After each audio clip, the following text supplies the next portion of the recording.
And jail as a whole, I mean, there's so many stories I can tell. There's so many different ways I remember it. There were times I laughed. I will sit and say some of the best days of my life were in jail. Get out of here. Yeah. And some of the worst days of my life were in jail. But there were days where me and Tristan, when we were finally in the same cell, there's times we laughed like we've never laughed before. I'll sit and admit that's absolutely not really true. I feel like if you're going to be the kind of person who strives for an exceptional life, which is what I am, I think I'd be a coward if I said, I want an exceptional life, but I only want it to be exceptional in a good way. I don't think that's genuine. I want an exceptional life. Exceptional means away from the norm. And away from the norm means flying your Bugatti on a jet to Dubai and taking your own plane to meet it there. And it also means a Romanian dungeon with cockroaches on New Year's Eve. They're both exceptional experiences. And the times I was with my brother and it was just him and I, we truly had some genuine days where we laughed like we always laugh. Me and him laugh and have fun on a private jet, and we laughed and had fun in a Romanian prison cell because that's just who we are. And I also have to give my brother some credit while we're here. I would like to state that I absolutely, genuinely believe I have the best brother in the world. And I'll tell you why. I always knew I had the best brother in the world, but he proved it in jail, and I'll tell you why. My brother was put in jail for being my brother. He hasn't said any videos. He hasn't said anything on the internet. He hasn't said any of the things I've supposedly said. He's never, the Matrix isn't attacking him. The BBC doesn't print about him, nothing. Why was Tristan Tate in jail? Because it's Tate brothers. So they just took him and threw him in a cell. Now what's interesting is, when I got out of jail, so many people near me got heat. Old business partners got heat with the tax. They got hit with like tax paperwork, and they were calling everyone who's ever known me, and ex-girlfriends got heat, and all these people got heat. And some people complained, some people didn't. But some people were like, oh, since you've been in jail, it's been so stressful for me. The media's outside my house. Like, stressful for you? I was in jail. What do you want me to do? And people were complaining at me. And as these people started to complain, I sat there, I said to Tristan, you got thrown in jail purely for being my brother. And never for a fraction of a second did you even moan? Not even for a fraction of a second did he say, oh, they only put me here because of you. Why am I here? I'm innocent. This has nothing to do with me. Nothing. In fact, he said the absolute opposite. He said, I am so glad I went to jail with you. I would be furious if they sent you here by yourself.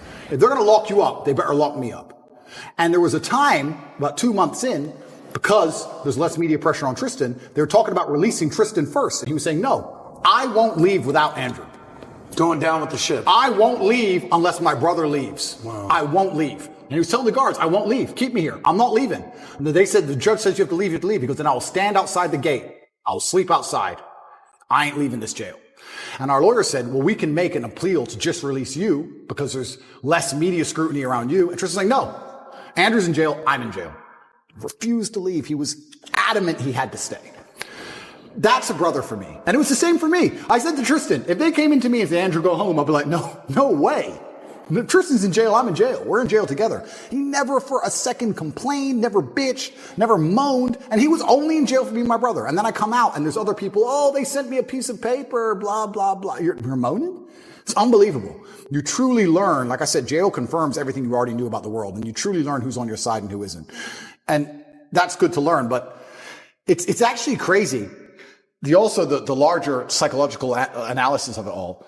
Everyone lives inside their own minds, right? So it's kind of crazy. I came out of jail and some of the first messages I got from people was them complaining about the problems me being in jail had given. Like, you think that wouldn't happen, right? You think, oh, you come out of jail, people would be like, oh, are you okay? They're like, oh, you're okay? You're out now? Okay, yeah, well, listen, Mo. You'd be amazed. You'd be amazed.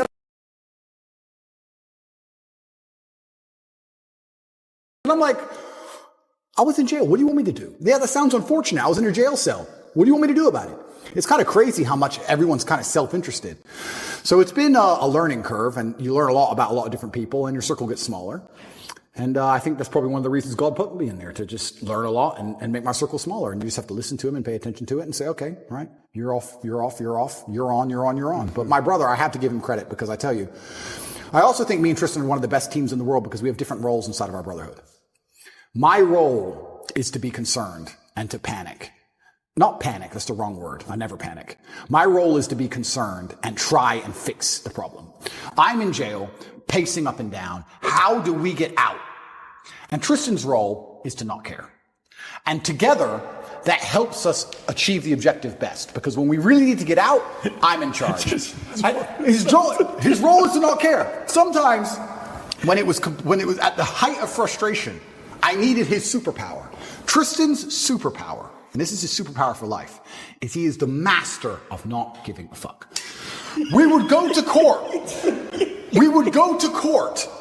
Imagine this. You're in jail, right? Weekends were the worst because the TV was worse on weekends for some reason. Like you had like 3 channels. The TV, the weekends were the worst, and you could hear out the window everyone having fun. I hated weekends. So when a Friday would roll around, I'd say, okay, Tristan, we just have to zen away the weekend. And on Monday, there's court. We just have to zen away the weekend. So for the weekend, we just sit there staring at the wall. Intrusive thoughts, can't sleep, all those things you're trying to get out your brain, just sitting in silence because the room's tapped, just staring at the wall, just staring at the wall. And you think Monday would never come. And Monday would eventually come, right? Or Sunday night comes, and 8 a.m. on Monday, they're going to take you to court, and they might let you go home. They might let you go home. You've done nothing. This person in this room can decide if you go home. And it's Sunday night, and you can't sleep, and you're awake all night long. There's no clock. But you just, the seconds feel like hours. You're just sitting there. Eventually 8 a.m. comes. Put you in handcuffs, walk you to the court. You walk in there. Everyone speaks Romanian. Don't have a clue what's going on. Everyone's just talking at each other in Romanian. Then they say you'll get the answer in 3 hours. Go back to jail. When I went back to jail, I was sitting in the room. I was like, do I pack to go home? No, that's too optimistic. Okay. But you're nervous. You're anxious. Am I going to go home? Is it over? Do I get to go home? I called the lawyer. Do you have an answer yet? No answer yet. Okay. Sitting there. I can barely sit still. Tristan finishes court, walks straight into the room. It's a matrix attack. It's bullshit. I'm going to sleep. And went to bed. Clean asleep. I was like, how the fuck are you asleep? He didn't care at all. Gotta respect he just went straight to bed. And then when he woke up like 6 hours later, matrix attack? I'm like, yeah, you go, thought so. He just rolled back over. Didn't care. But it's perfect for a guy like you. But that's what you need. I need that. I agree. Because if I had someone else next to me as hyped as me, I would have gone insane. I agree. I need someone like him who's just like, he had the superpowers like, bro, I love jail. Jail's great. Look, we got coffee. I love jail. None of my women are messaging me. I love jail. I'm telling you, I had 45 minutes on the phone a day, and I used all of my minutes. Tristan never made a single phone call from jail. Get out of here. Not one. I was like, Tristan, do you want to speak to anyone? Nah. Sit there watching Romanian news. Didn't give a shit. Like bulletproof. But the only reason he's so bulletproof that way is because he knows I'm doing the absolute best the other way. He couldn't be that way if I wasn't trying to get us out. Because then he would try to get out. You need the yin and yang. So like when it was chill time, it was his mental frame. And when it was how do we get out of here? It was my mental frame. But Tristan's superpower is genuinely not caring. I can't explain the level of how much it didn't affect him. He didn't bother him at all. I didn't see him sad. Nothing. He was smiling. He didn't care. You consider yourself a stoic.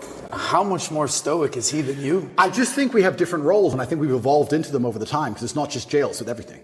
That's what we are with everything. If there's a business problem, I'm the one who's like, shit, we have to fix this now, shit. And Tristan's the one like, Andrew, you are so ridiculously rich. Chill. But we need that. We need both, right? But he couldn't be that chilled if I wasn't the way I was because he wouldn't be successful. Totally. So you need the opposites. Yeah. So everyone goes, oh, you and your brother are so close. We're so close because we're actually very different people. But yeah, he was amazing in jail. And even afterwards, I still struggle to sleep. He sleeps fine. Because I think my experience of jail was a far more stressful one. But I adopted that. Now, I'm not saying I couldn't have done what Tristan did. I could have done what Tristan did. If I were to go into jail and say, your MO is to not care, I could not care. But my MO was, how do I get out of this matrix attack? So I was the most stressed I've ever been in my life. So that's carried over. So I don't sleep. He sleeps fine. But he slept fine in jail. So why wouldn't you sleep fine now, right? So yeah, it was interesting, but I have to give him props because it's amazing to have that level of clarity. And he said things which were absolutely and utterly true, things I already knew, but it was nice to hear. I want to ask you a question on this. So I have 2 boys, right? And one day they're going to watch this. They're not going to watch it right now. They're 11, 9, but they're going to watch this, right? And in school, I'll go and the kids that are, 11, 12, 13, they're like, you Andrew Tate, how was that interview? Oh my God. So 11-year-old kids are watching these types of content, by the way. That's pretty wild where they're at. But here's a question about brothers. There's a lot of brothers out there. As a father, there's certain principles I'm teaching them, okay? One, if you can speak from the idea of how your bond was built based on a man, your father, Emery, injecting certain values and principles into the two of you. You guys better do this. I don't want to see this.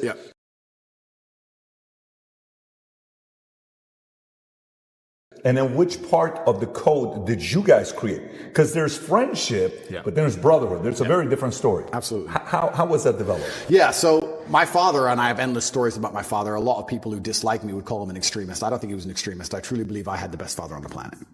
And from a very young age, he made it clear. He said, look, you're Tates and you're going to have enemies. You're going to have people who are against you. Your best bet is to be a team. So whenever me and Tristan would fight, which happened, we got put in a room together. And we had to sit in that room, and my dad would say 3 hours or 4 hours in silence. He'd sit us down in the room, here, looking at each other, and say, if I hear a noise, I'm starting the time again. And we'd have to just, imagine when you're a kid and you fight and you're furious and you're so mad. And then you end up sitting across from the person you hate. Silent. Because if you make a noise, Dad gets mad. And Dad's outside, right? So just sit there, 2 hours, don't make a noise. We'd just stare at each other. And over time, we thought every time Dad was home, we just stopped fighting because it wasn't worth it sitting in this isolation, weird, silent stare thing. Because that's what happened on repeat. It happened like 5 times and we just stopped fighting. We'd fight all the time when Mom was home. And when Dad would come home, we'd literally just look at each other like truce. Like, we don't want to sit and do this thing we had to do. Yeah. So we became a team, and then I think it evolved from there because there's always been a hierarchy. I am the older brother, I'm the bigger brother. He does respect me for that. We both have opinions, but it can be vetoed by me in the end.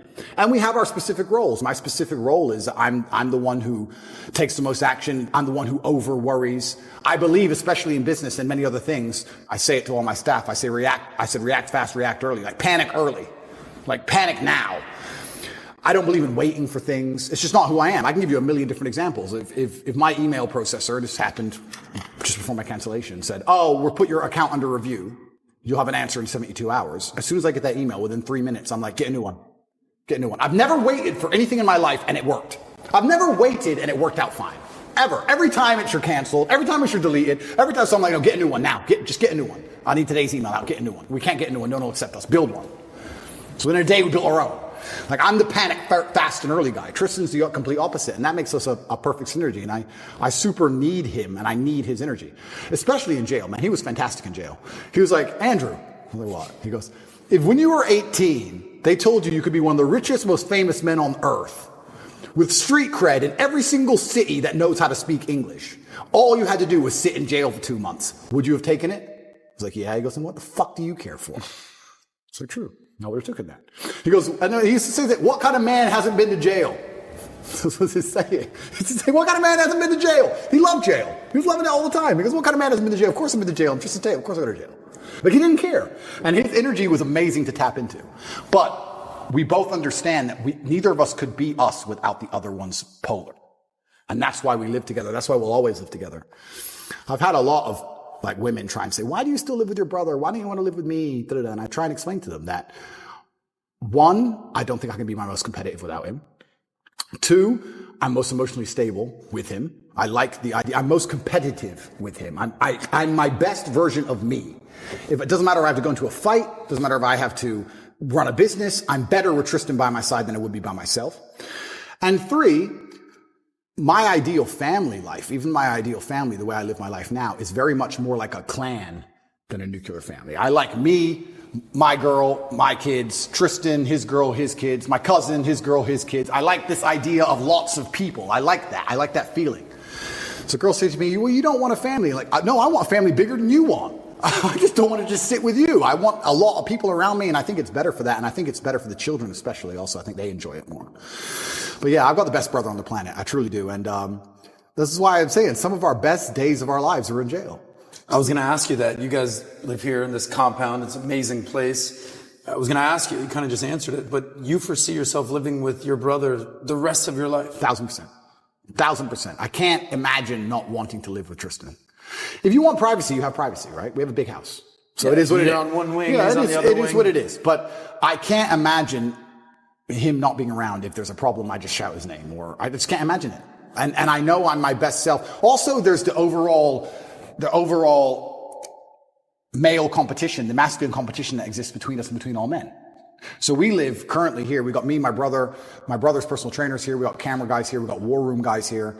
We've got loads of guys here, but I can give you a million examples. There was a record set next door of a gym, and there's a stair machine, and there was a record set of 188 floors within a time frame. I came along and smashed it with 198. I only held the record for 45 minutes because someone beat it with 202. As soon as the record's beaten, everyone gets pissed off and puts their trainers on, puts their shoes on. As soon as it's beaten, everyone gets mad. Who beat it? Who beat it? And everyone goes and did it. And that's how you push yourself to the level you never thought you'd be able to push yourself. 202? 202 floors in 30 minutes. Good luck. 202 minutes. No, that was beaten with. Now it's 222. It's been beaten again. I don't know if I'll ever get to that. But I'm still 198. I've got to try again. But the point is, when you have men around you, there's that natural masculine competition, and that's what drives you. If you're going to be the best version of yourself, even if you're a boxer training for a fight, you train with a team. You train with other boxers. You train with other boxers or other trainers. If you're on a football team, you're pushed by your team. I think life should be the same, right? Imagine you took the normal average man and you moved him into a house of 5 people, and you had a philosopher and a fitness expert and a hypnotist, whatever it was. That will make him a more competitive person overall because he's trying to compete with all the other people who are on his level. You don't want to take bitch position. So I don't like the idea of my life without masculine competition. That's why I'll always live with my brother. And if you met a girl one day who says, Tate, I want to have your babies, live with you, but it's kind of weird that your brother's here, what would you say to her? Yeah, a few of them have said that. I offer some degree of compromise. I'm like, look, we can have our own house separate if you really want, but I'm going to be spending a lot of time at that other house, including nights over. I want to stay with where my brother is. So you would compromise a little bit, but he's going to be living next door or with you. 100%. And that may be unusual in the Western world. I don't think that's unusual in many places. I love that, by the way. Well, you talk about this all the time. Oh, you don't even know how much I love that. Yeah, I love that. To me, as a kid, that was a dream. Like if you could, right next to each other, there's a family in our community, billionaire family. They live right next to each other. The oldest son has the biggest house, 12,000 square feet. Then the youngest son has the second biggest house, 8,000 square feet. And the parents live in a 6,000 square foot house right next to each other. Absolutely. Okay. The 2 boys have 4 kids. The 8 kids are always together. Absolutely. What a great environment. Absolutely. It's a dream environment. Absolutely. I can't see how a person wouldn't buy into that, the benefits of it. And there's also benefits for the relationship, because I think you have a better relationship with your woman if she can go and talk with other women and be with women and I'm with guys and then you're together sometimes and you can split it out. I think it's better for everybody.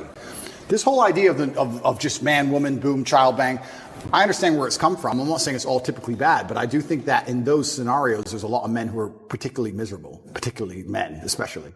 And the idea of a clan and having that team around you, I love that. I wouldn't live any other way. I love living that way. Well, being born and raised in Miami, there's a lot of Latin culture there. Yep. And, the American friends, they just move out, move on their own. That's what they do. But in Latin culture, the abuela's living in the house, the family's living in there, the women are all kind of congregated together. It's a different world. We can also discuss it financially, right? If you're a man and a woman and you have 3 boys and they're, let's say, traditional, Western, whatever, they all go and pay 3 different rents and they all move in with their girlfriends and everyone's getting wrecked, right? If you all stay together and combine your income, you also do much better financially. This is how a lot of immigrants even survived, especially Muslim immigrants in England. I've heard you tell the story about that. Absolutely. Yeah, they all stay together in one big house. They all pool their incomes. You have a bunch of people with average jobs and Ferraris on the drive. And then they buy the house they're in. Then they buy another. You pool the incomes. If you all split and separate and just spread out, you're just paying all different rents, all different electricity bills, and you just go broke. You have to think of the last name and the generation and the clan as a whole. So yeah, I love the idea of living with my brother. I'll never live without him. And his woman can move in, of course. His kids can be around me. Of course, I'm uncle. Why not? I have no problem with that. Connect is an application which allows you to take a minute to connect with influencers from all around the world. My name is Andrew Tate, and I'm available to speak directly to you on Connect. So if you like this clip and you want to watch another one, click right here. And if you want to watch the entire podcast, click right here.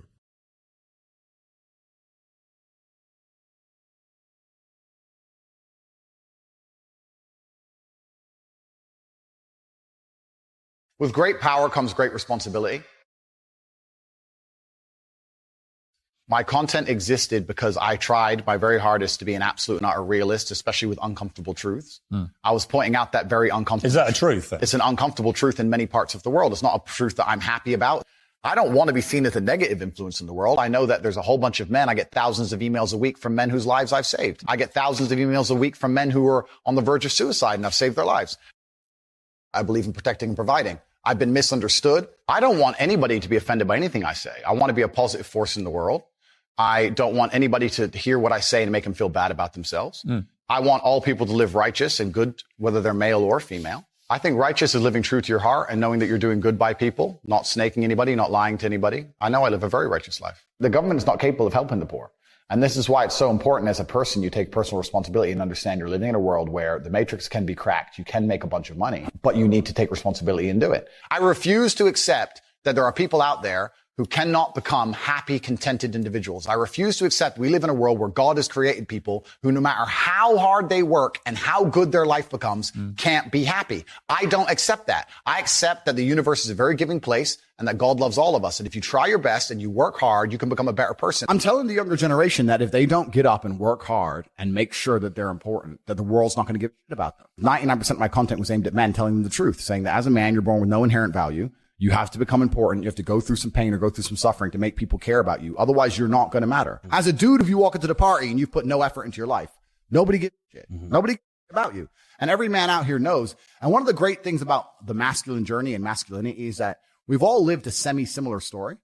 It's kind of cool. Like, we've all been the teenager, gets heartbroken. We've all been unimportant. We've all like worked hard and then started to get some clout. And then we've all kind of lived the same kind of journey. So I say to everybody out there, yeah, if you don't follow that path and follow that journey and in one way or another get to the top, whether it's fighting, whether it's comedy, whether it's musician, whatever it is, if you're just going to stay somewhere near the bottom and then at the age of 44, email me saying I'm depressed, well, of course you're depressed. You're a loser. Yeah. But that was your choice because you have to build yourself as a man. And if you decide not to build yourself, then your life's going to suck.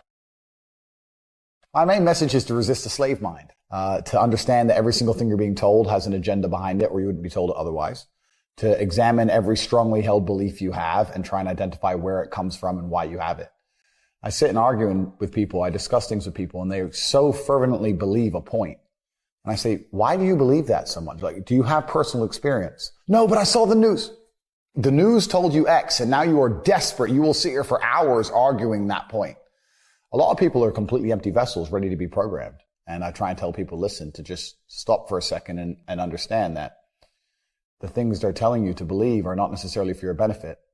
The people who make the rules don't make the rules for the benefit of everybody. They make the rules for the benefit of the people who make the rules of the game. So, telling people to resist a slave mind and just be critical thinkers, keep their brain open, pay attention to things, be perspicacious. That's the general theme. And it doesn't matter whether you're left, right, liberal, man, woman, etc. It's just think for yourself. That's the general message. I believe men and women are a beautiful union. I think we're slightly different, but when we work together, we're the most powerful force in the world. And I certainly believe that men and women, when they work together, it's the most beautiful force on the planet. So of course I believe in men and women. Of course I believe in love. Of course I believe in marriage. Of course I believe in family. Okay. I believe in marriage in the traditional sense. I believe a man has a duty to stand up and be a real man. I believe that the problem with the world today that we are facing is that not enough men are sticking to the age-old ways of masculinity. I believe that me standing up and saying a man must protect a woman and provide for her, so he needs to make sure that she's safe. He needs a degree of authority. I believe women are sovereign individuals and they can make any choice they so desire. I think that it's important that we remember that a man has a duty. I think I certainly in my relationship have a financial responsibility to provide for my woman. My woman would never have to work unless she wanted to because I'm the kind of person who works hard enough. And I'll make another point that needs to be said. The number of women who have stood up and stuck up for me is ignored. Thousands of women are making videos saying, I've met Andrew Tate. He's such a nice guy. I wish I had a man like Andrew Tate who felt responsible to protect and provide for me. You know what? I do belong to my husband. And that's why I married him and I love him. We ignore the thousands of women who stood up and stood by me and said everything I said is true. This is that there's a large contingent of men who still want to make money, go to the gym, be strong, drive a fast car, be traditionally masculine, and don't want to be shamed for that. And I believe that feeling depressed is real. I don't believe depression as a clinical disease is real. No. I think PTSD is very real. Unfortunately, I have some friends who suffer from that. I know that feeling depressed is real. I believe that the number one power you have against these things are trying to take control of your own mind and affecting your own life. I believe that it's not healthy to hand over all your power and believe that depression is an outside disease that you can't affect. I know that when I've had difficult periods in my life, and also many of my friends, like I've said, suffered from PTSD and been through terrible things. I've lived a very difficult life, and I know people who have. That the things that made them feel better is when they woke up and said, you know what, I'm not going to allow this to damage me anymore. I'm going to take responsibility. I'm going to get up and I'm going to fight this as hard as I can. If someone comes to me and says, I'm clinically depressed or I feel very, very sad, I would say the first thing you need to do is stop accepting the identity of a clinically depressed person. Stop accepting you have no control over this. And what you need to do is stop identifying that way, and let's work together to try and fight against it. A lot of people who are clinically depressed are suffering with something in their life. And if you fix the problem in their life, perhaps they won't feel depressed anymore. The thousands of people who have emailed me saying, my doctor told me I was clinically depressed and it's a disease that I have got in my brain and I can't be fixed. And I started listening to you and I realized that that's not the case and I can fix my own life. And you're the only person who has ever helped me. I believe feeling depressed is real. I do not believe it's a disease that you catch from the sky and you cannot affect. I believe that no matter what happens, I believe you have control of your own mind and you can fight against it. I believe if you change your circumstances in your life, you may feel different. I'll give you a quick example. I had a guy who emailed me saying he was clinically depressed and he was going to kill himself. I obviously am not a psychiatrist. I'm not a doctor. I told him, because I replied to my emails. I said, have you been to a psychiatrist? He said, yes, I'm clinically depressed. I've been on these pills, this amount of time. I'm on antidepressants. It doesn't work. I said, I don't know what to say to you besides this. And he said he lost his girlfriend. That's why I became clinically depressed. I said, listen, go to the gym, get a 6-pack first. Once you've got a 6-pack, email me again. If you still feel like killing yourself, I don't know what else to say to you. But I'd say strong body is a strong mind. Go train. He went, he started sending me progress pictures, emailing me him getting in better shape, and eventually got a 6-pack. He's now a professional bodybuilder. And he said, I can't believe I was considering that. I feel so much better, etc. The doctor was telling him he was clinically depressed and couldn't cure it. He started taking control of his own life, and now he felt better. That if somebody has depression of any kind, whether it's clinical, whether it exists or not, whether they feel depressed or not, whatever, that taking control of their life, taking personal responsibility and working hard is always going to be the positive, best thing they can possibly do for their life going forward. How positive is it? Them. Of course, money can't buy happiness. I agree. But money is the third most important thing in the world. First is your health, because you have nothing if you're going to die. Second is your relationships, because you need love and family. That matters the most. But money can buy everything else. So money's the third most important thing. The average people come to me and say, what do I do? I'm just the average guy. And my only answer is stop being the average guy. That's my only answer. You can't just be the average guy anymore. The idea from the 1950s that you can just be the normal, average, law-abiding, hard-working citizen and you'll have a good life is gone. Any man out here who goes, I'm just going to work hard, do my bit, and obey the laws, and I'll have a good life. No, you won't. No, you will not. Just doing your job is never going to make you rich, because you're just going to be taxed into infinity and you're going to stay broke. So just obeying laws and doing your job now has set you up to be a peon and a slave for eternity. You have to get yourself in a position where you're making enough money. You don't know what to talk about, then you don't understand money. So go learn how money works. Go learn how a bank works. Go sit on YouTube for free. You don't just pay 50 grand in 4 years like a university. Go sit on YouTube and understand money, banking, or the real estate market, any of it. Understand the last housing price crash, why it happened. Understand mortgage rates and how that's affected by interest rates. Understand it, and then go sit with someone else who understands it and talk about it. People should, even if they haven't got a penny in the world, should be going to these meetings about real estate, about investing, that especially if it's cheap, they should go. Just meet other people who at least have money. Have conversations about money. Talk about it. How are you going to get what you don't talk about?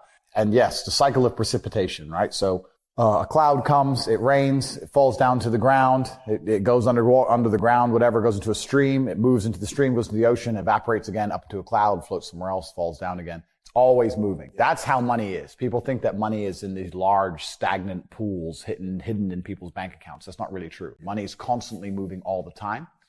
And if you can find a way to get in between it and stand in the right place at the right time, you're going to get wet. I think that's the new modern way to view the world. It's an attention economy. It doesn't matter what you do. If you're getting attention, you'll make money from it. One habit that people need to adopt, and this is a habit I had for a very long time, and I've actually recently cleared it from my brain because I've reached a point where peace of mind is worth more than money.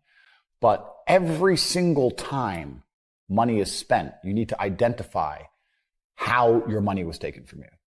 And I say taken because money can't be made. Money is taken. Because the only people who can make money are the governments. If you're a government, you can make money. You can print it from thin air or a bank. But if you're a person, you're not making money. You're convincing other people to give it to you. You're taking money from others. So every single time you spend money on anything, you need to identify how it was taken from you. When you go and buy a coffee, don't just go buy the coffee and sit down. Sit and say, why did I buy this coffee? Okay, I really wanted coffee. Yeah. But then why did I go into this store and not that store? Is it better advertising? Does it have less of a line? Do they have seating? How did they convince me to come in here? How much did this coffee cost? £6. What's the profit margin on that? Probably £5.50, £5.80 probably by the time the cup probably costs more than the coffee. The coffee is just water. How did they convince me to spend 6 pounds in this place? And when you sit there and analyze and you all start to learn little lessons about business, you'll learn about the importance of the signage. You'll learn about the importance of there being no queue. Yeah. So that if you ever run a business, I say with my business, my people all the time, faster. All the time, quicker. Yeah. Like, I have a couple businesses that are physical. I'm like, I don't want to see a line. I don't want it to see empty because it looks bad. So when there's lines, you work fast. When we're down to 1 or 2 people, you take your time, you talk to the customer. Right. You keep it so there's like always one person at the thing. Like, manage the line. Like, people don't think about this stuff. No one's going to sit and wait in a long queue. Maybe some idiots will, but people like me won't. We got shit to do, right? My time's worth money. I'm not going to stand and wait in a line. So you have to identify how your money is taken from you. If you start doing that with every single time you spend anything ever, you're going to start to identify business opportunities, and you're going to sit there and you're going to have coffee and you're going to go, you know what? They could have sold cake and they didn't. Could I outcompete this place? Let's imagine I had the money to start a coffee shop right next door. How would I outcompete them? Well, I'd have cake because they don't have cake. Also, most people in here are businessmen. And the guy serving some dude. No, we need a cute waitress. His ass is fired. We need a chick. Put a chick here, put some cake in. Financial Times, business people in. People don't even think about this stuff. They don't use their brain ever. They don't ever look around and realize how they're spending their money. They don't look around and look at which businesses are successful. They don't look around and pay attention to anything. They don't look at the world and all the things that are happening and how it can benefit them. None of it. They don't look at any of it. They're too busy following the circus. That's why it's clown world.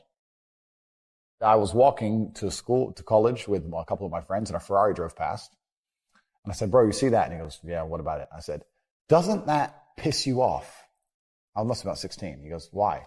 So this dude has 400 G's for a car, 400 grand. I'm walking 4 miles to college because my mom hasn't got any car. He has 400 grand. Do you think he works a job? Do you think he's behind a counter somewhere? He knows something about the world that I don't know. And they were like, well, he's rich. I'm like, yeah, I know. I didn't say he wasn't rich, dummy. I'm saying he knows something about the world I don't know. And I was intrigued, and it angered me. I couldn't sleep for weeks. I was pissed off. Every time I saw somebody with genuine money, I understood that everything I was being told and taught and they were trying to make me believe just simply wasn't true. I was like, none of these people are getting these things by following the path that the system is trying to make me follow. And everybody intrinsically knows this.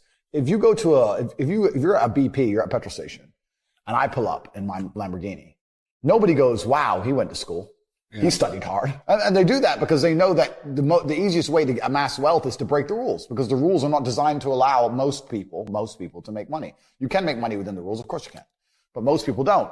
Most people who follow the path work, consume, die. That's it. So I always knew the same thing as you, and I knew there had to be another way. I knew that just working for money was a paradigm that wasn't true. And then you understand making your money work for you, and you understand delinking your time from money. Yeah. You start learning to understand these things, but eventually you build a system and you build an ecosystem like me. I have 60 or 70 people work for me all around the world, and things just happen and money just kind of appears as long as everything's well organized.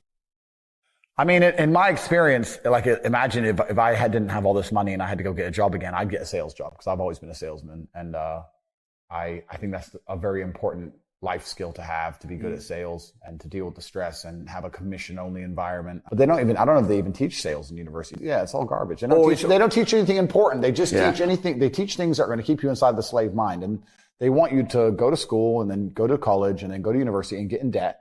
And you have to be in debt, so that now you have to work. And you're working and you're in debt, and then they want you to take on more debt if possible in the form of a mortgage, which a lot of people do, which we can talk about because I know you're the property guy. Yep. And then you're in debt now. And once you're in debt, you can't really quit your job, and it's very difficult for you to leave the country. And now they can hold things over you. That's the goal. It's all about control mechanisms, and the system is very well designed to make sure that people are conditioned to obey. It's very hard for the average person to say no to anything. Unless you have millions and millions and millions of dollars, it's very difficult to even have an opinion on subjects. That's the thing about being a man, and that's what I was saying to the kids. It's like, look, you need to get up, and it's going to be very, very difficult. The world's getting harder and harder, especially for men. It's all clout. It's all status. There's no way you're going to matter unless you get up and you work extremely hard. Should young men aspire to work very hard, have no criminal record, become multimillionaires, protect and provide for the women close to them, be sovereign so they can stand up and have their own points of view in face of cancellation, be able to not be mentally intimidated when they go on national TV and there's traps set up for them? Yeah, I believe that confident, strong men who stand up and protect and provide for women are a good thing for the world and a good force for the world. And I don't think that I put a magic spell on anybody. I think there's a whole bunch of men in the world who understands my value. And If men grow up to be like me, you're going to have a whole bunch of people with no criminal record, dedicated athletes who protect and provide for the people close to them. I am absolutely interested in conquest. I'm interested in peacocking my feathers and being the best. I'm interested in showing off. I'm interested in alpha male high. Look at me. I have everything. I can do everything. Look at me. This is who I am. They say that this is all bad and toxic masculinity, but that's again just a massive psyop. The entire world was built off the back of toxic masculinity.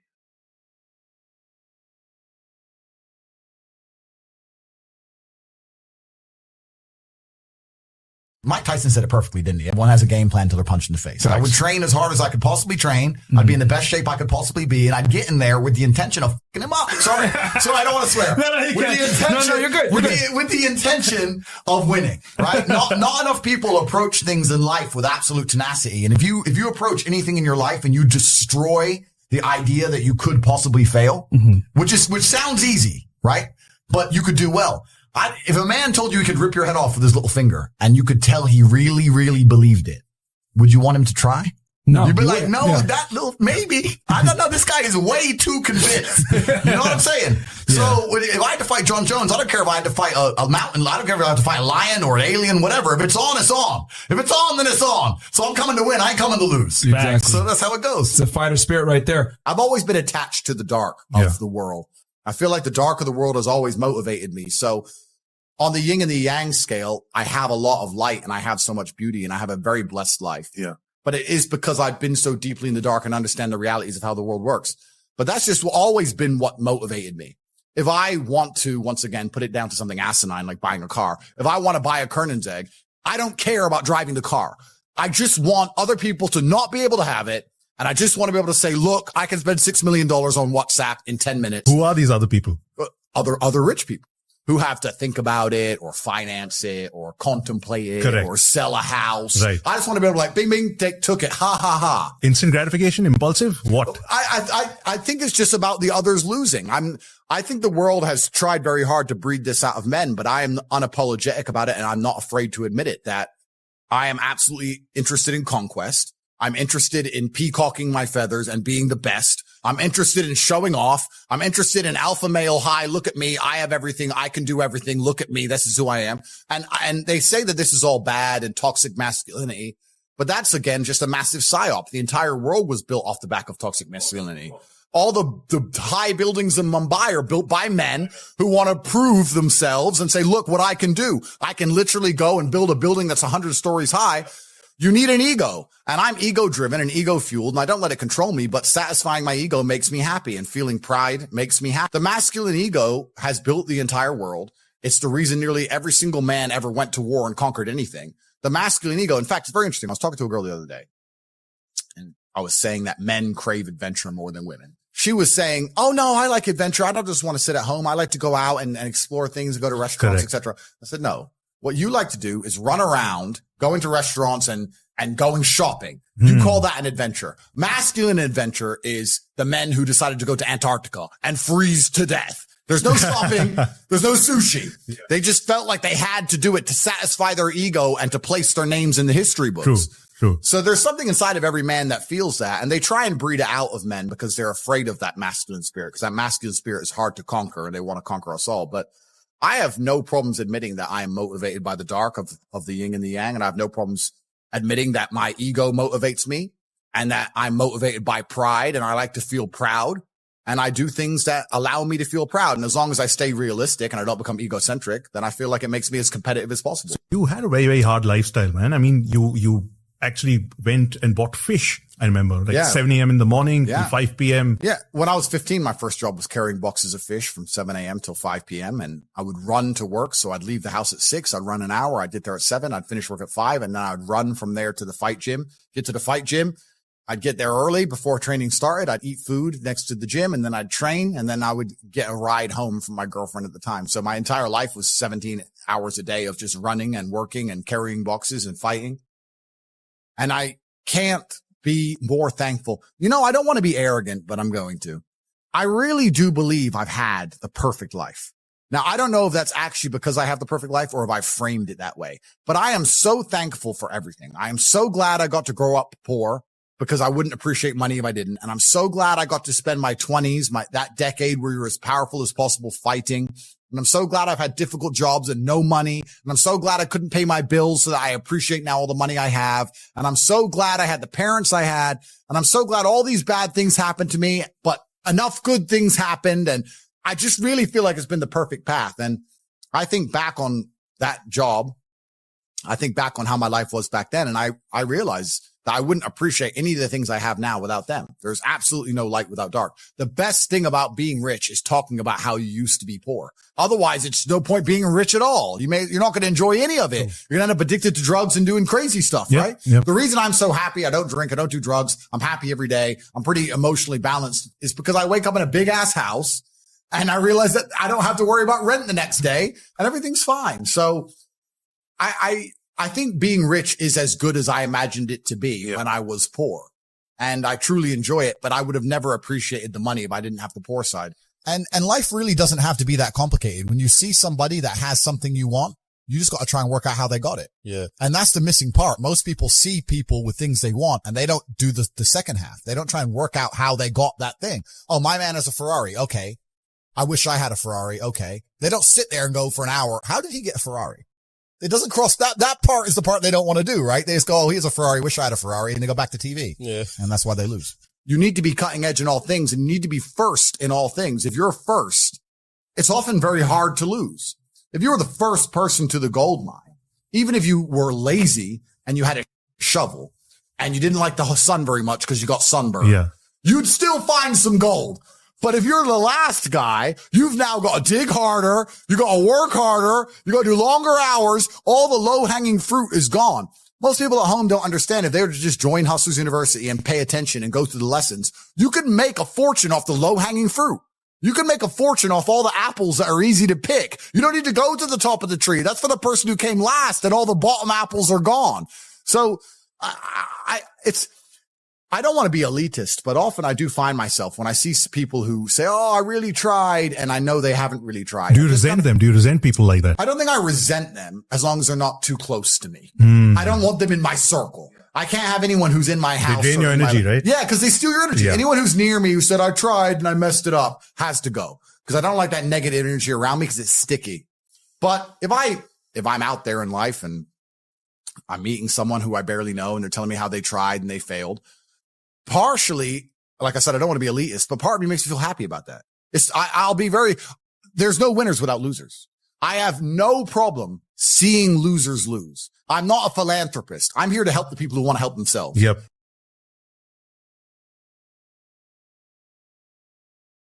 If you want to stay a loser, I have absolutely no problems with you staying a loser, staying depressed, working in Starbucks. That's fine with me for eternity. I have no problem. I'll drive past the Starbucks in my Lamborghini and I'll look in and I'll see you standing there with your little, I'm a barista with your name tag. You can stay there and be it doesn't bother me.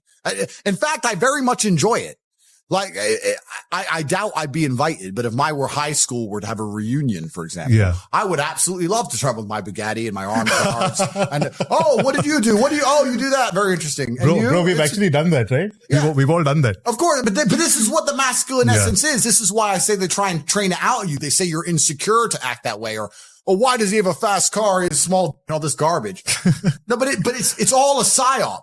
There's nothing insecure about wanting to be the king, proving you're the king, not being deluded, but proving it with real world achievements and walking through life saying, yeah, I'm the man. I'm top G. That's who I am. I earn it. Every single piece of it, head to toe, whether it's the physicality or the finances. None of it was given to me. I did it all myself. I'm top G now. Here are all my wives. They all adore me. Ha ha ha. You can't do it. Ha ha ha. That's what life's about. Waking up and saying, ha ha ha. My life is one big ha ha ha. And the greatest thing about it is, even if I go to jail, even if something bad happens to me, because I have the ability to communicate, because I have the ability to tell the story, because I'll be non-emotional about it and not affected, because I'll remember it, it will just be another ha ha ha in the end. You could put me in Mongolian jail for a year and I'll come out and all my haters will be like, ha ha ha, you went to jail. I'm like, no, ha ha for you. Cause I'm about to tell the story and get a Netflix deal, sir. Right. So I still win. I always win. I'll reframe it anyway. So That's what life as a man should be. You should be able to wake up every day and say, ha ha ha, to all the people that don't like you. I really do believe I am still old school I believe I am a man of my word. And I don't say that like other people say that. I mean, I'm genuinely a man of my word. When my father raised me, because I grew up in a poor family, my father was a chess grandmaster, but there's not much money in chess. And my dad loved booze, gambling, and women, right? So the money was out the door. So I grew up poor, and he said, listen, son, only thing I need to give you is your last name. You ain't getting no inheritance. My dad died with $11 in his pocket. Done. You're not getting no inheritance. I'm not giving you no money. I'm giving you your last name, and that's all you need. You're a Tate, right? When I was in school, I remember the SATs. I think it's the SATs. What did you do in 6th grade or something? I did the SATs in 6th grade, and they wanted to move me up 2 grades because I did so fantastically. And I came home to Dad and said, hey, Dad, I got 99.9% right. They'll move me up 2 grades. And he goes, you're a Tate, of course. It's like whatever. Like the achievement to the average man is nothing. We're Tates, right? So I'm a man of my word. I'm a man of my name. If I'm going to sit and tell you, and all you people out here, I don't know you. If I tell you something, it's the truth. Now, let me And say this real quick. I stand by that. So anyone who's going to come to me and say, oh, Tate, he's full of it, your name isn't worth anything. My name's worth something. I've worked for my name. I've risked my life in the cage for my name. Your name isn't worth a fucking thing. So don't talk to me about what honesty is. Do you keep upskilling yourself? Well, you have to always push the limits, right? What's the point in living otherwise? What are you doing right now to just keep yourself up? Well, this is the thing. It's in general. It doesn't matter if you go to the gym and you try and lift more weights. It doesn't matter if you try and make more money that you can't possibly spend. Right. It doesn't matter if you need more beautiful children. Yeah. You always need something to do, right? And you always need somewhere to push. They say when you retire, you die. I would argue that's probably true, or sharks die. No, that's true. That is true. Yeah, of course it's true. Yeah. So I think there's a lot of men out there who perhaps are battling with themselves because the matrix and system has told them, no, you're not supposed to think that way. You're not supposed to be that way. You're egotistical. You're driven by pride. You should get rid of all that. And you should, I don't know what, become soppy goo instead, just some porridge mess that the matrix can program. But no, you're supposed to wake up and look in the mirror and say, this is my name. This is who I am. I'm going to be the best version of myself, and everybody's going to respect me, and I'm going to force them to, because that's the way the world works. Respect can be squeezed out of people. They don't have to like you. You can't squeeze someone liking you. You can't grab space time from the universe and force everybody to like you, but you can force everybody to respect you, whether they want to or not. All of my haters respect me. They sit there. Oh yeah, this guy's so bad, so bad, so bad. But they can't say I'm unsuccessful. They can't say I'm not intelligent. They can't say I'm not rich. I'm still worthy of all their time and attention. They've dedicated their lives to me. So I've forced them to respect me. If I was a nobody, then they wouldn't be reporting on this garbage case of mine. So you can force respect from people. And this is actually most observable with women. There's a whole lot of women who are dating men they don't even like. Yeah. And they're sleeping with men they don't even like, but they respect him. Because it's the security that they offer, right? That's right. The security they offer and the respect. And they can say, I don't even like him that much. In fact, I hate him, but I just do as he says. Why is that? Because they respect you. So I'm driven by that. And I guess, I've talked to psychiatrists, and there's some psychiatrists who would argue that it's insecurity to feel like you need to prove yourself to the world all the time. And I think that's part of the psyop. They convince you you're insecure if you want to prove you're capable. If you want to prove that you're different and intelligent and interesting, you're insecure. They always say that you're born abundant any which ways. Then why is the rest of the world poor? Well, there you go. Yeah. But they say,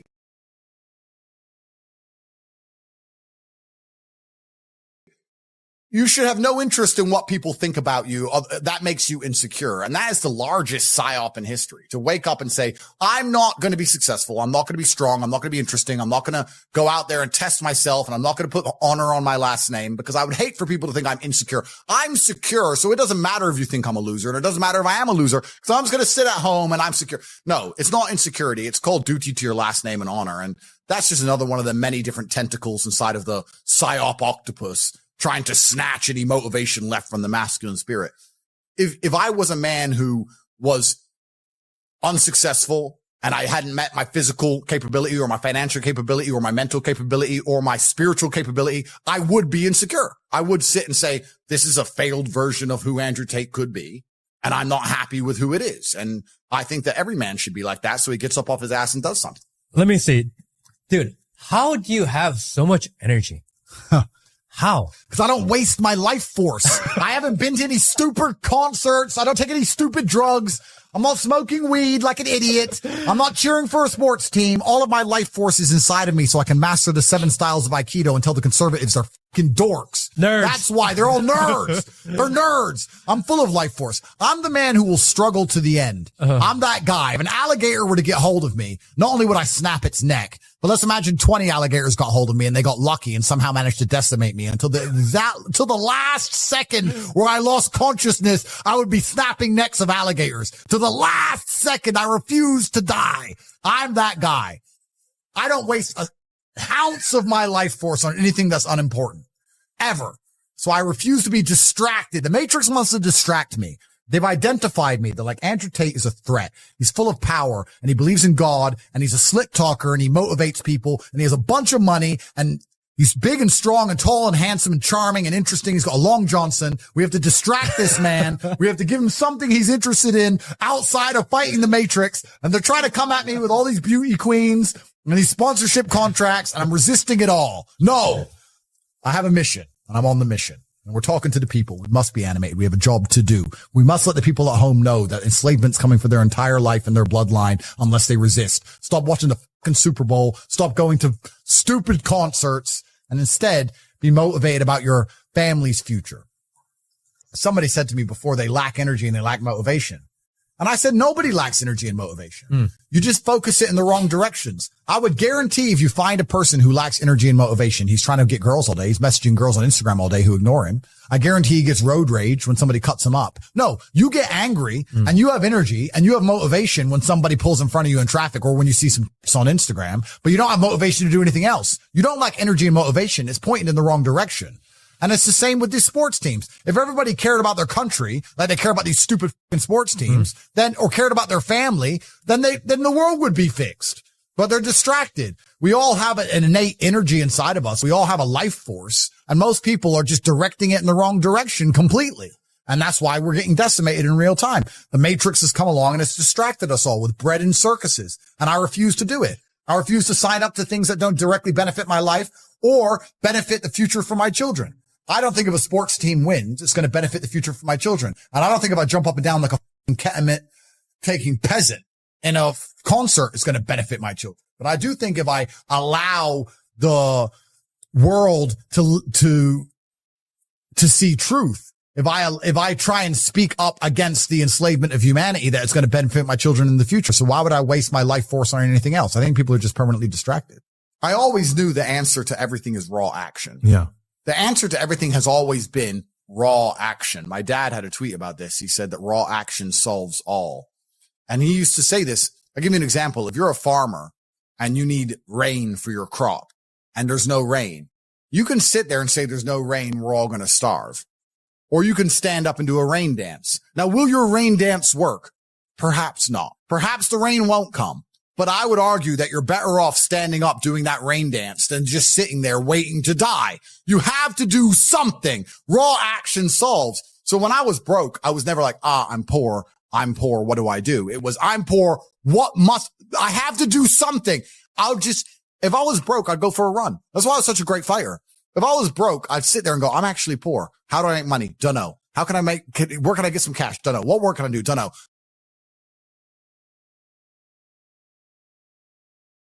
I'll just go for a run then. And I'll just go for 3-mile run or go hit the punch bag and get better. This resonates so deeply, man. This is exactly what I did. That's exactly. You just have to say, well, I have to do something. I can't just sit still and die.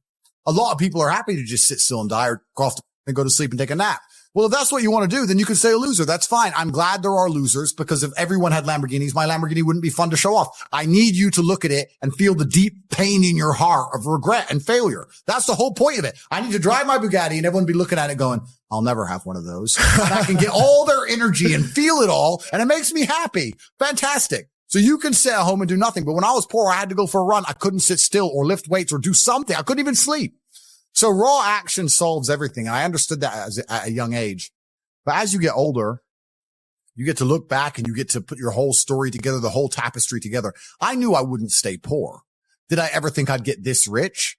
Well, I never said I wouldn't, but did I ever think it would probably happen at this level?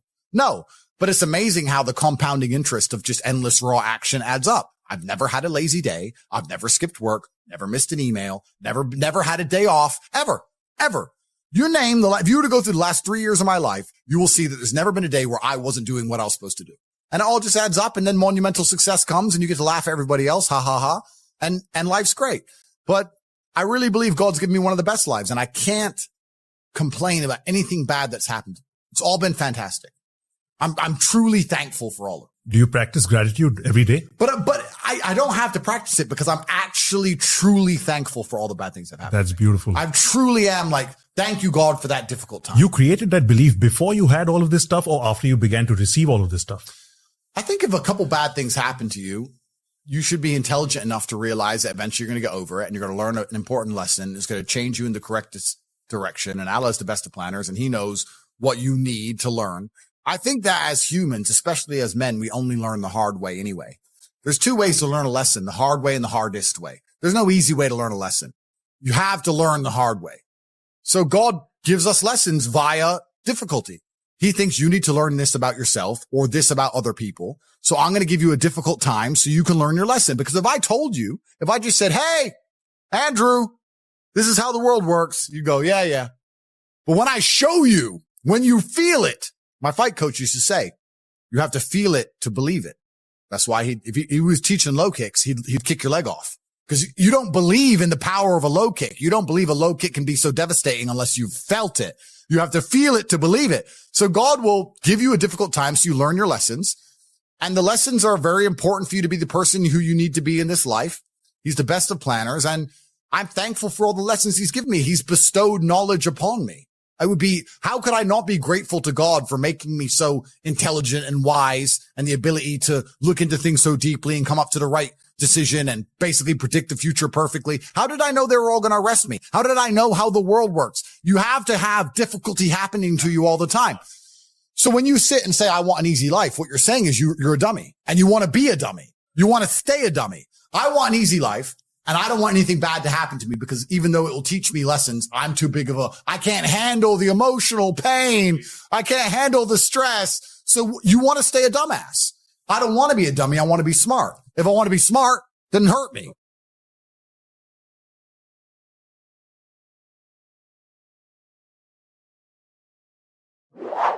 Cowardice is the problem. The world is full of cowards. We suffer from a pandemic of cowardice. We've never suffered from any other pandemic the last 3 years. People are absolutely and utterly cowards, and they do to me what they did to me to scare people.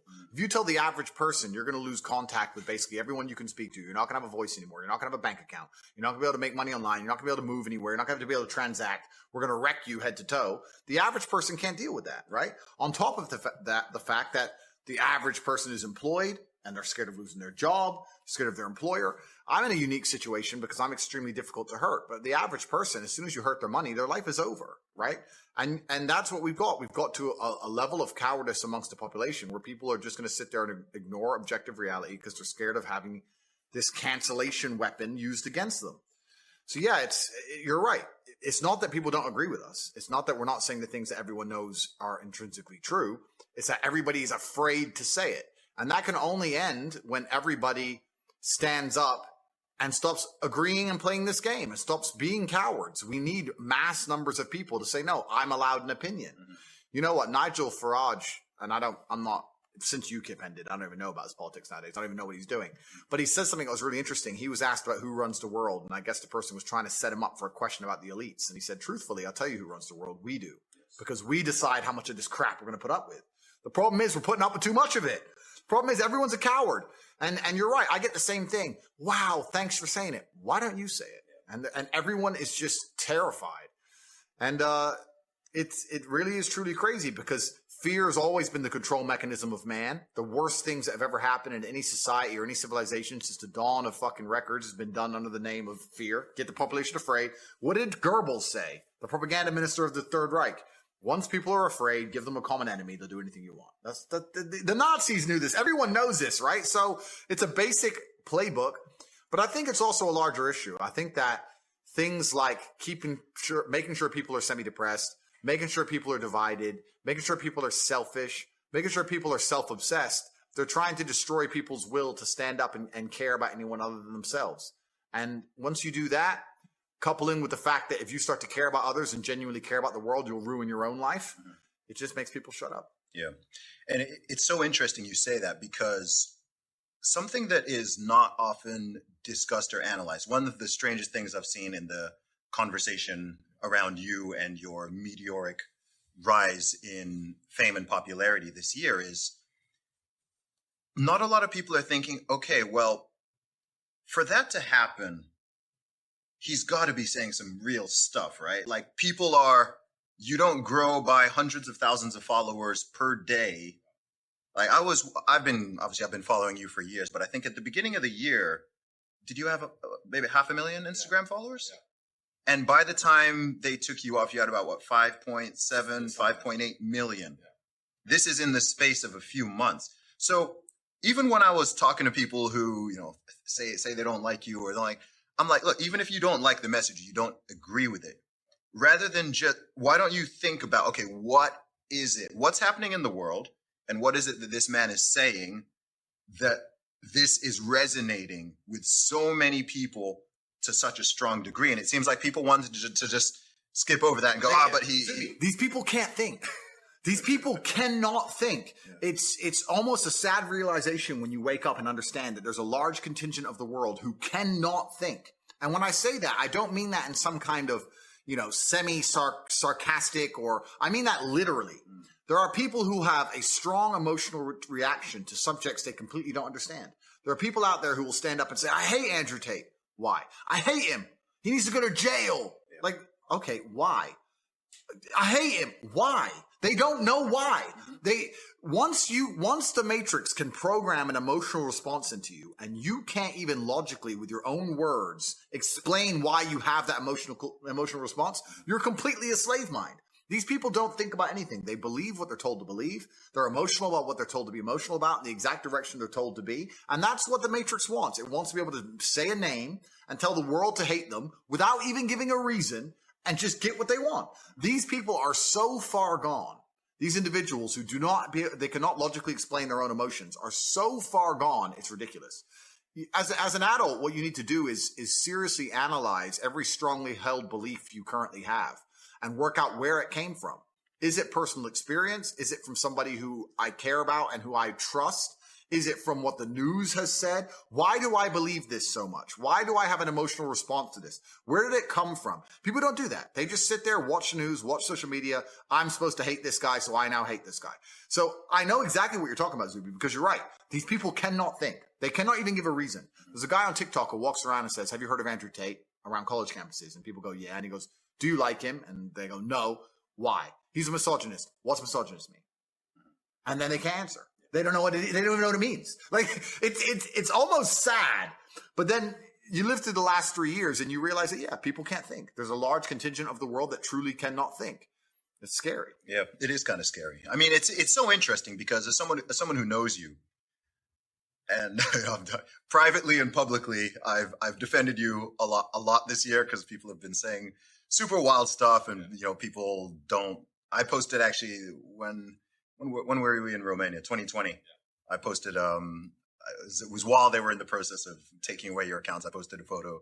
I was just reading the comments and I was like, wow, people have such strong emotion. Why you, like, people will be mad that we're sitting here right now. You can't talk to this person. You shouldn't talk to that person, and so on. And the thing that blows my mind about it is, number one, I think I'm a pretty good judge of character. Yeah. Like I'm a good judge of character in general. And also, I think that your overall message to me is very clearly positive.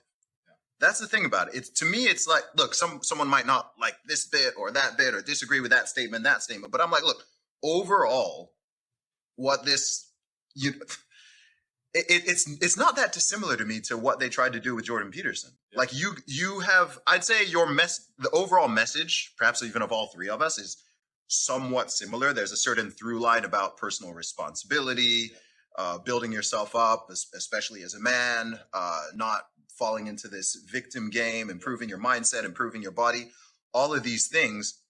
But people will just ignore all of that. They'll just ignore all the positive. They'll ignore the fact that you're helping people, motivating people, helping people You get emails. I've had emails. Oh man, I was feeling suicidal. I was feeling this. I was feeling that. And just listening to you helped me. It motivated me, got me in the gym and so on. And people will just gloss over all of that. Completely. And they make it out as if like all you talk about is women or something. No, and that's what's crazy. But the reason they'll gloss over all of that is because, like I said, you have to ignore your own eyes. That's what they want. When you're fully slave-minded, I will genuinely state this as a fact. I will state this as a fact, even though I don't know it's a fact. But I would love for someone to do the study. Go out there in the world and ask 100 people if you like Andrew Tate or not. And the ones who say yes and the ones who say no, do an IQ test.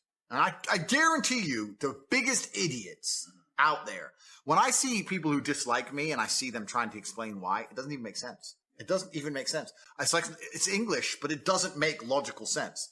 And they'll come at me with the garbage about being a misogynist, etc. Not very often do people argue my points, because arguing my points is absolute destruction because they know they're wrong. So what they try and do is discredit my character. They say, he's a bad person, he's a misogynist, he's done this, he's done that, he's evil. But what does he say that you disagree with? What does he say that's wrong? Oh, but he's a bad person. They can't argue against my points. And the only reason they try and say I'm a bad person is because they're weaponizing virtue to try and find a way to attack me. They can't attack me logically because they know I'm right. They can't attack my successes as a man or as a person. They can't say I'm not successful. They can't find anything bad to say about me besides bald, which they probably come at you with. But they say, where's your hair? It's like, okay, cool. I shaved it off. But which is ridiculous in and of itself. But then they say, okay, well then he's a bad person. And the thing about it is, once they understand that the only way they can attack you is by saying you're a bad person, it doesn't matter once that you prove them wrong. They're not interested in the truth. They're not interested in truth. You can sit and say, here's proof he's not a misogynist. Here's proof he has no criminal record, never done anything wrong. Here's proof he's a nice person. Here's proof he gives to charity. Here's the orphanage he built. Here's the dogs he rescued. Here's the millions he's given away. Here. They don't want to see it. They're just blind to it. They're like, no, I ignore my own eyes. That can't possibly be true because the media told me this guy must be bad. And they're slave-minded. And what's actually scary is that these people genuinely believe that they're the good people of Earth. And it's always completely the opposite. Those who can be programmed by the media machine and the matrix to just be slave-minded and not think for themselves are the exact ones who always commit the most atrocities. These are always the people who end up doing the most heinous shit. And when you ask them why, they're like, oh, well, at the time, I just put on the gas chamber, newspaper told me to, oops. That's who these people are. So whenever I see a slave-minded person, it's not just a matter of going, oh, well, you're a dummy. I look at them with genuine disdain. I look at you and think you're actually a bad person. You're genuinely evil. You cannot think for yourself. I don't even see you as a person I ever want to get to know or I'd love to deprogram you, but it's impossible. These people are genuinely the worst people on the planet. And it's kind of convenient that all the people who dislike me are the worst people on the planet. So it's fine. I don't have to talk to them anyway. But if you read any history book, read any of it, all the most heinous shit committed by humanity were people who just couldn't think for them fucking selves. Every single time. Awful. The worst things that have happened and that happen, I don't believe happen because most people are malicious or evil. I think it's that they are cowardly. I think a lot of it is cowardice. I think most people would rather be in the majority than be right.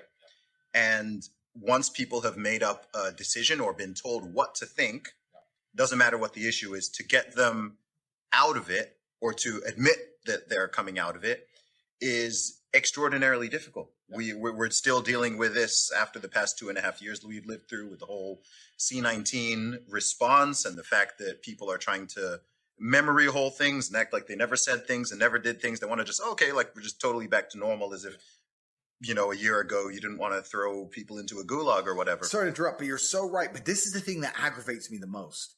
These slave-minded individuals are they're literally barely sentient individuals.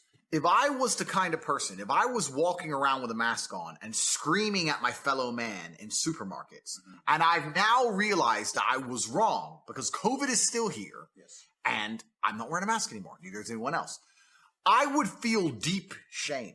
I would be apologetic. I would literally be saying to the world, I can't believe they fooled me like that. I don't know who you were, who I was yelling at in the supermarket. You were smarter than me. I made a mistake. I'm sorry. They fooled me. They tricked me. These people don't even feel shame. They don't even feel sorry. They don't even sit and go, wow, they made a fool out of me. It doesn't even cross their minds. They're on to the next thing now. Slava Ukraine. Next thing. They don't give a shit. And it's just truly amazing that they can destroy someone's life for 3 years and then recruit these people to go out there and push the agenda for them. And all the people who were tools of an agenda, now the agenda is over, are not sentient enough to sit and go, wow, they fooled me. I need to think more carefully next time they try and fool me. No. They just continue with the programming.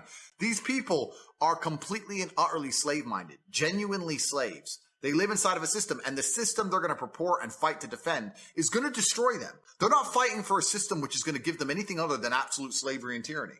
It's truly incredible to watch in real time this kind of crap happening. But these people are beyond saving, and obviously people like you and I stand up. But even though we're trying to help them, once they come for us with the cancellation mob, these people cheer. It's to a degree you'd like to think it's demoralizing. You'd say, well, why am I trying to save people from themselves if they're truly this stupid? But the odd ones that you can speak to and the minds you can free kind of make it worth it. But yeah, there are so many people out there that literally have never analyzed their own life and decisions. I say this to everybody at home. When I still had Twitter, I used to do tweets all the time talking about all the influencers, including conservative right-wing influencers who were purporting and pushing the mask agenda. Yes. You need to fucking apologize. You can't just memory hole it. You can't just delete the tweet. I saw it and the world saw it and you know who you are. Say sorry. Say sorry. Say I was a fool. They made a fool of me and admit it, because if you don't admit your mistakes, you're going to repeat them.